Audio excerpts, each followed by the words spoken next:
कोल्हापूर जिल्ह्यात जिल्हा परिषद आणि पंचायत समिती निवडणुकांच्या तयारीचा आढावा घेत जिल्हाधिकारी अमोल येडगे यांनी निवडणूक प्रक्रियेत पारदर्शकता आणि शिस्त पाळण्याचे निर्देश दिले आहेत। विविध तालुक्यांचा दौरा करून त्यांनी यंत्रणेची प्रत्यक्ष पाहणी केली। कोल्हापूर जिल्ह्यात जिल्हा परिषद आणि पंचायत समितीच्या सार्वत्रिक निवडणुकांच्या तयारीला वेग आलाय। निवडणूक प्रक्रियेत कोणत्याही प्रकारची अनियमितता खपवून घेतली जाणार नाही असा स्पष्ट इशारा जिल्हाधिकारी अमोल येडगे यांनी दिलाय। निवडणूक यंत्रणेचा प्रत्यक्ष आढावा घेण्यासाठी जिल्हाधिकाऱ्यांनी राधानगरी, भुदरगड, आजरा, चंदगड, गडहिंग्लज आणि कागल या तालुक्यांचा दौरा केला।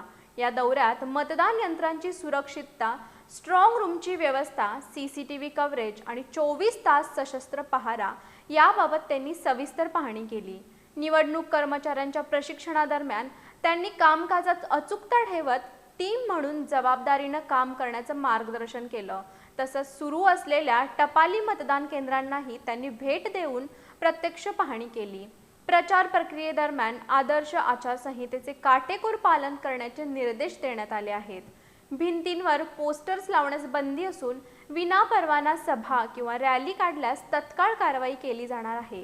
पेड न्यूज तसंच सोशल मीडियावरील अफवा आणि आक्षेपार्ह मजकुरावर 24 तास लक्ष ठेवण्याचे आदेश देण्यात आले आहेत।